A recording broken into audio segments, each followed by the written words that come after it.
ಎಲ್ರಿಗೂ ನಮಸ್ಕಾರ. ನೀವು ನೋಡ್ತಾ ಇದ್ದೀರಾ ವಿ.ಪಿ. ರಾಕನ್ YouTube channel. ಸ್ನೇಹಿತರೆ, ನಾನು ಕಳೆದ ವಾರ ಒಂದು ಅಪಾರ್ಟ್ಮೆಂಟ್ ತೊಗೋಬೇಕಾದ್ರೆ ಏನೆಲ್ಲ ದಾಖಲಾತಿಗಳನ್ನ ಪರಿಶೀಲನೆ ಮಾಡಬೇಕು ಅಂತ ಒಂದು ವಿಡಿಯೋ ಮಾಡಿ ಅಪ್ಲೋಡ್ ಮಾಡಿದ್ದೆ. ಯಾರೆಲ್ಲ ವಿಡಿಯೋ ನೋಡಿಲ್ಲ ದಯವಿಟ್ಟು ನನ್ನ ಪ್ಲೇ ಲಿಸ್ಟಲ್ಲಿರುತ್ತೆ, ಹೋಗಿ ನೋಡಿ. ಮತ್ತು ಆ ವಿಡಿಯೋನ ಯಾರೆಲ್ಲ ನೋಡಿ ನನಗೆ ಪ್ರೋತ್ಸಾಹ ಕೊಟ್ಟಿದ್ದಾರೆ ಅವರೆಲ್ಲರಿಗೂ ನನ್ನ ತುಂಬ ಹೃದಯದ ಧನ್ಯವಾದಗಳು.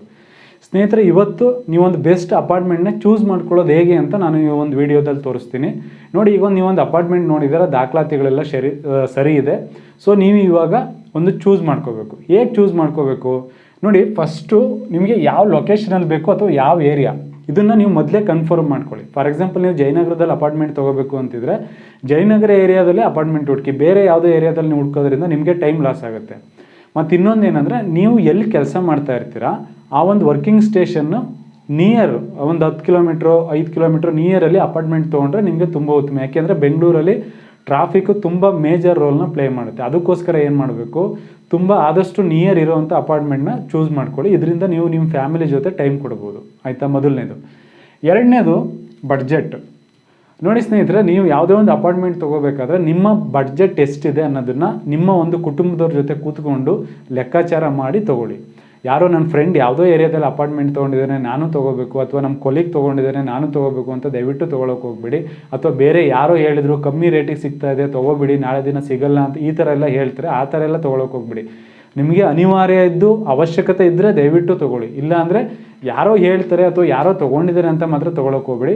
ಅದು ನಿಮ್ಮ ಒಂದು ಫ್ಯಾಮಿಲಿ ಮೆಂಬರ್ಸ್ ಜೊತೆ ಕೂತು ಒಂದು ಬಡ್ಜೆಟ್ನ ಕ್ಯಾಲ್ಕುಲೇಷನ್ ಮಾಡಿ ತೊಗೊಳ್ಳಿ. ಓಕೆನಾ? ಮೂರನೇದು ಕಾರ್ಪೆಟ್ ಏರಿಯಾ. ನೋಡಿ, ಕಾರ್ಪೆಟ್ ಏರಿಯಾ ಅಂದರೆ ಏನು? ತುಂಬ ಸಿಂಪಲ್ಲು. ಕಾರ್ಪೆಟ್ ಏರಿಯಾ ಅಂದರೆ ಈ 4 ಗೋಡೆ ಮಧ್ಯೆ ಏನು ಬರುತ್ತೆ ಇದಿಷ್ಟೇ ಕಾರ್ಪೆಟ್ ಏರಿಯಾ ನಿಮಗೆ. ಸೊ ನೀವು ಇದಿಷ್ಟಕ್ಕೆ ಮಾತ್ರ ಪೇ ಮಾಡಬೇಕು. ಏನು ಈ 4 ಗೋಡೆ ಮಧ್ಯೆ ಏನು ಜಾಗ ಬರುತ್ತೆ ಇಷ್ಟಕ್ಕೆ ಮಾತ್ರ ನೀವು ಪೇ ಮಾಡಬೇಕು. ಸೊ ಕೆಲವು ಸಲ ಏನು ಮಾಡ್ತಾನೆ, ಇಲ್ಲಿ ಯಾವುದೋ ಓಡಾಡಲಿಕ್ಕೆ ಜಾಗ ಬಿಟ್ಟಿರ್ತಾನೆ, ಇಲ್ಲಿ ಕಾಮನ್ ಬಾಲ್ಕನಿ ಕೊಟ್ಟಿರ್ತಾನೆ ಎಲ್ಲರಿಗೂ, ಇಲ್ಲಿ ಇನ್ನೊಂದೇನೋ ಇರುತ್ತೆ. ಅವನು ಸೇಲ್ ಮಾಡ್ಬೇಕಾದ್ರೆ ಏನು ಮಾಡ್ತಾನೆ, ಇದಿಷ್ಟನ್ನು ಸೇರಿಸಿ ಮೆಜರ್ ಮಾಡಿ ನಿಮಗೆ ಹೇಳ್ಬಿಡ್ತಾನೆ. ಈಗ ನೀವು 1500 ಅಂತ ಹೇಳಿದರೆ ಅವನು 2000 ಸ್ಕ್ವೇರ್ ಫೀಟ್ ಮಾಡಿರ್ತಾನೆ. ಇದೆಲ್ಲ ನೀವು ಯೂಸ್ ಮಾಡ್ತೀರಾ ಸರ್ ಅಂತ. ಆ ಥರ ಎಲ್ಲ ಕೊಡ್ಬೇಡಿ. ನಿಮಗೆ ನಿಮ್ಮ ಯುಟಿಲಿಟಿಗೆ ಎಷ್ಟು ಜಾಗ ಸಿಗುತ್ತೆ ಅಷ್ಟು ಮಾತ್ರ ಕಾರ್ಪೆಟ್ ಏರಿಯಾ ಆಗಿ ಕನ್ಸಿಡರ್ ಆಗುತ್ತೆ. ನೀವು ಅಷ್ಟಕ್ಕೆ ಮಾತ್ರ ಪೇಮೆಂಟ್ ಕೊಡಬೇಕು. ಓಕೆನಾ? ನೆನ್ಪಿಟ್ಕೊಂಡಿರಿ, ಕಾರ್ಪೆಟ್ ಏರಿಯಾ. ಬೇಕಾದ್ರೆ ಇದ್ರ ಬಗ್ಗೆ ನಾವು ಇನ್ನೊಂದು ಸಲ ಯಾವ್ದಾರ ಒಂದು ವಿಡಿಯೋದಲ್ಲಿ ನಿಮ್ಗೆ ಹೇಳ್ತೀನಿ. 4ನೇದು ಫ್ಲೋರ್ ಏರಿಯಾ ರೇಷಿಯೋ. ಈ ಫ್ಲೋರ್ ಏರಿಯಾ ರೇಷಿಯೋ ಅಂದರೆ ಏನಪ್ಪ ಅಂದರೆ, ಈಗ ಒಂದು 50 ಫ್ಲೋರ್ ಇರೋ ಬಿಲ್ಡಿಂಗ್ ಕಟ್ಟಿದ್ದಾರೆ. ಆ ಒಂದು 50 ಫ್ಲೋರಲ್ಲಿ ಒಂದು ಫ್ಲೋರಿಗೆ ಎಷ್ಟು ಸ್ಕ್ವೇರ್ ಫೀಟ್ ಬರಬೇಕು ಅನ್ನೋದನ್ನು ಕನ್ಸ್ಟ್ರಕ್ಷನ್ ಪ್ಲ್ಯಾನು ಅಪ್ಲೋಡ್ ಮಾಡಿರ್ತಾರೆ. ಅವನು ಅಷ್ಟು ಸ್ಕ್ವೇರ್ ಫೀಟ್ ಮಾತ್ರ ಕೊಡಬೇಕು. ಫಾರ್ ಎಕ್ಸಾಂಪಲ್, ಈಗ ಒಂದು ಫ್ಲೋರ್ಗೆ ಒಂದು 3000 ಸ್ಕ್ವೇರ್ ಫೀಟು ಅಥವಾ 4000 ಸ್ಕ್ವೇರ್ ಫೀಟು ಅಂತ ಅಪ್ಲೋಡ್ ಕೊಟ್ಟಿರ್ತಾರೆ ಅಂತ ಇಟ್ಕೊಳ್ಳಿ. ಅವನೇನು ಮಾಡ್ತಾನೆ, ಅದಕ್ಕಿಂತ 1000-2000 ಸ್ಕ್ವೇರ್ ಫೀಟ್ ಜಾಸ್ತಿ ಕಟ್ಬಿಡ್ತಾನೆ.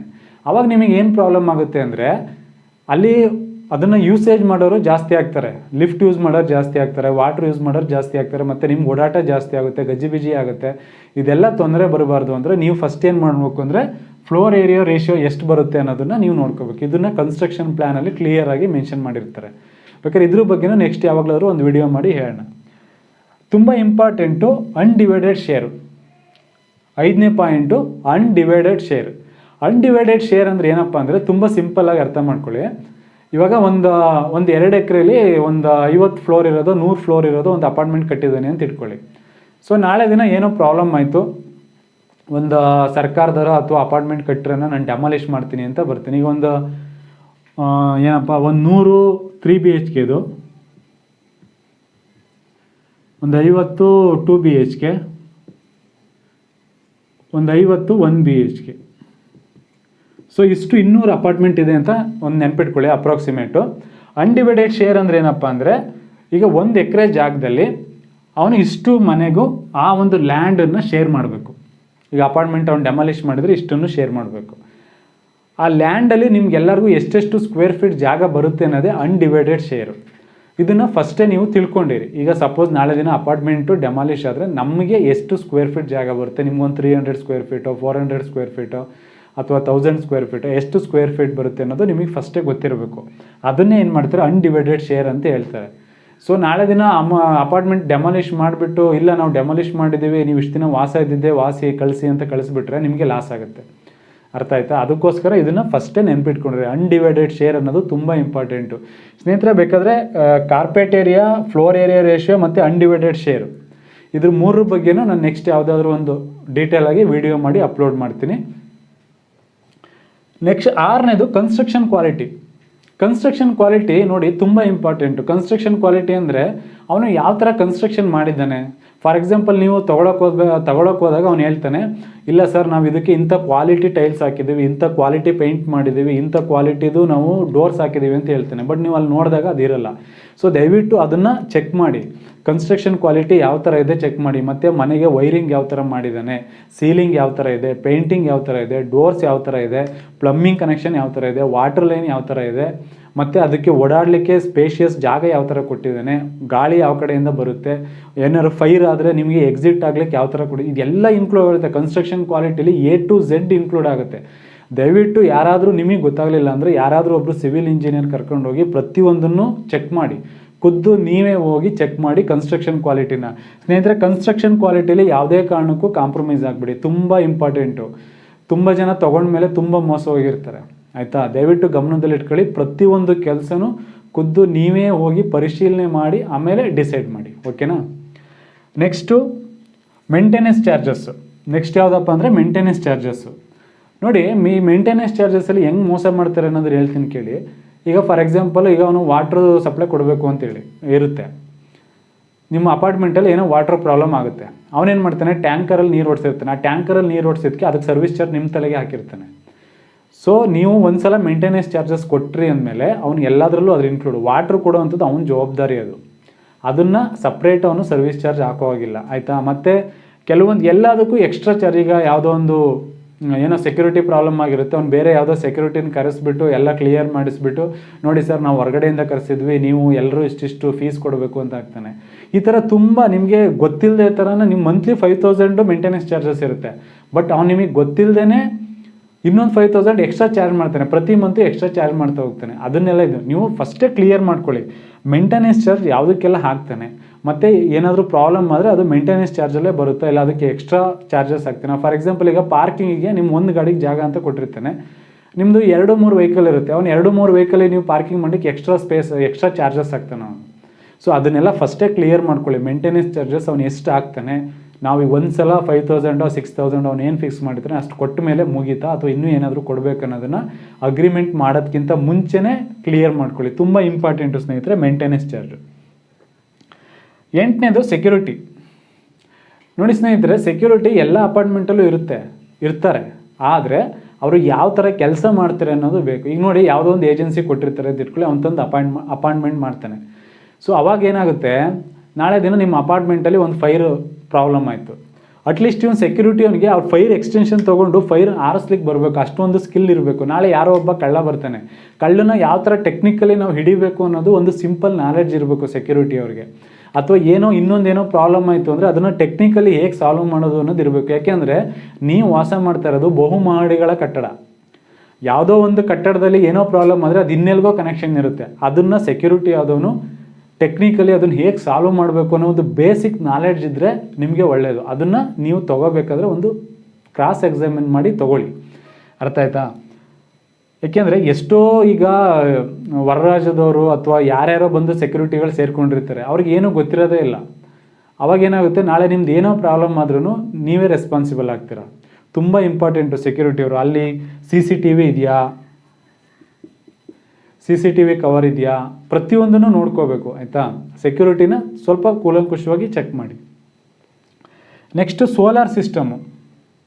ಸೋಲಾರ್ ಸಿಸ್ಟಮ್ ಇದ್ದರೆ ನಿಮಗೆ ಒಳ್ಳೆಯದು ಸ್ನೇಹಿತರೆ. ಇವಾಗ ಸರ್ಕಾರನೇ ಕಂಪಲ್ಸರಿ ರೂಲ್ಸ್ ಮಾಡ್ತಾ ಇದೆ. ಸೋಲಾರ್ ಸಿಸ್ಟಮು ಮತ್ತು ರೈನ್ ವಾಟರ್ ಹಾರ್ವೆಸ್ಟಿಂಗು ಇದನ್ನೆಲ್ಲ ಮಾಡಬೇಕು ಅಂತ ಸರ್ಕಾರನೇ ರೂಲ್ಸ್ ಮಾಡ್ತಾ ಇದೆ. ಸೊ ನೀವು ತೊಗೊಳ್ಳೋ ಅಪಾರ್ಟ್ಮೆಂಟಲ್ಲಿ ಸೋಲಾರ್ ಇತ್ತಂದರೆ ನಿಮಗೆ ಕರೆಂಟ್ ಚಾರ್ಜು ತುಂಬ ಉಳ್ಕೊಳ್ಳುತ್ತೆ. ಮತ್ತು ರೈನ್ ವಾಟರ್ ಹಾರ್ವೆಸ್ಟಿಂಗ್ ಇತ್ತಂದರೆ ಆವಾಗಲೂ ನಿಮಗೆ ತುಂಬ ಅಮೌಂಟು ಉಳ್ಕೊಳ್ಳುತ್ತೆ. ಸೊ ಇವೆರಡನ್ನ ನೋಡ್ಕೊಳ್ಳಿ. Next pet policy. ಏನಪ್ಪ ಪೆಟ್ ಪಾಲಿಸಿ ಅಂದರೆ, ನಿಮ್ಮ ಅಪಾರ್ಟ್ಮೆಂಟಲ್ಲಿ ಅವನು ನಿಮಗೆ ನಾಯಿ ಸಾಕ್ಲಿಕ್ಕೆ ಪರ್ಮಿಷನ್ ಕೊಡ್ತಾನ, ಅಥವಾ ಹುಲಿ ಸಿಂಹ ಸಾಕ್ಲಿಕ್ಕೆ ಪರ್ಮಿಷನ್ ಕೊಡ್ತಾನ, ಇಲ್ಲ ಹಸು ಸಾಕ್ಲಿಕ್ಕೆ ಪರ್ಮಿಷನ್ ಕೊಡ್ತಾನ ಅನ್ನೋದನ್ನು ಫಸ್ಟೇ ನೀವು ಕೇಳ್ಕೋಬೇಕು. Pet policy. ನಾಳೆ ದಿನ ನೀವು ಅಪಾರ್ಟ್ಮೆಂಟ್ಗೆ ಹೋದ್ಮೇಲೆ ನಾವು ಇಲ್ಲಿ ಈ ಪ್ರಾಣಿನ ಅಲೋ ಮಾಡಲ್ಲ ಅಂದಾಗ ನಿಮಗೆ ಪ್ರಾಬ್ಲಮ್ ಆಗುತ್ತೆ. ಸೊ ಅದಕ್ಕೋಸ್ಕರ ಫಸ್ಟೇ ಕ್ಲಿಯರ್ ಮಾಡ್ಕೊಳ್ಳಿ ಪೆಟ್ ಪಾಲಿಸಿನ, ಅದರಲ್ಲಿ ಯಾವುದೆಲ್ಲ ಸೇರಿಸಿದ್ದಾನೆ ಅಂತ, ಓಕೆನಾ. ನೋಡಿ ಸ್ನೇಹಿತರೆ, ಯಾವುದೇ ಒಂದು ಅಪಾರ್ಟ್ಮೆಂಟ್ ತೊಗೋಬೇಕಂದ್ರೆ ಇಷ್ಟು ಪಾಯಿಂಟು ನೀವು ಕಂಪಲ್ಸರಿ ನೋಡಬೇಕು, ಆಯಿತಾ. ಇಷ್ಟನ್ನು ಮಿನಿಮಮ್ ಚೆಕ್ ಮಾಡ್ಕೊಳ್ಳಿ. ಇಷ್ಟನ್ನು ಮಿನಿಮಮ್ ನೀವು ಚೆಕ್ ಮಾಡಬೇಕು.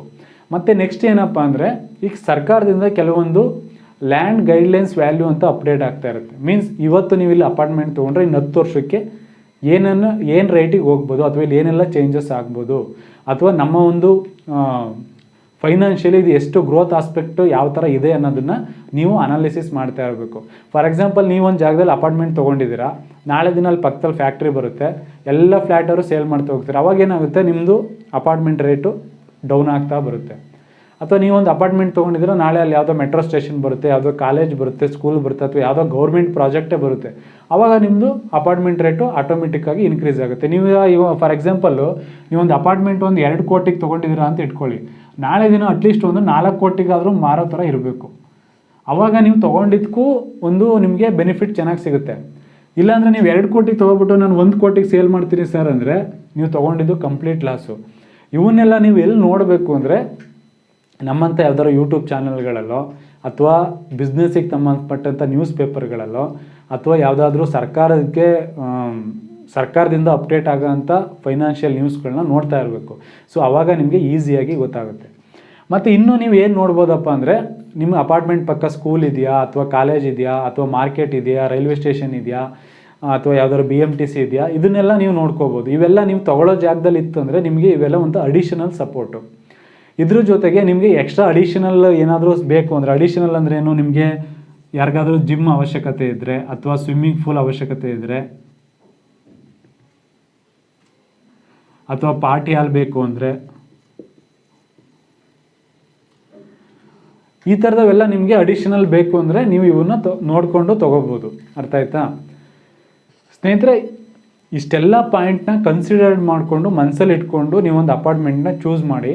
ಸೊ ಆವಾಗ ನಿಮಗೇ ಒಂದು ಮತ್ತು ತುಂಬ ಚೆನ್ನಾಗಿರೋವಂಥ ಒಂದು ಅಪಾರ್ಟ್ಮೆಂಟ್ ಸಿಗುತ್ತೆ. ಯಾವಾಗಲೂ ಗಮನದಲ್ಲಿ ಇಟ್ಕೊಳ್ಳಿ, ಈ ಒಂದು 2 ವೀಡಿಯೋನ ಗಮನದಲ್ಲಿ ಇಟ್ಕೊಂಡು ನೀವೊಂದು ಅಪಾರ್ಟ್ಮೆಂಟ್ ಚೂಸ್ ಮಾಡಿ. ಮೊದಲನೇ ವೀಡಿಯೋನಂತೂ ಯಾವುದೇ ಕಾರಣಕ್ಕೂ ಮಿಸ್ ಮಾಡಬೇಡಿ.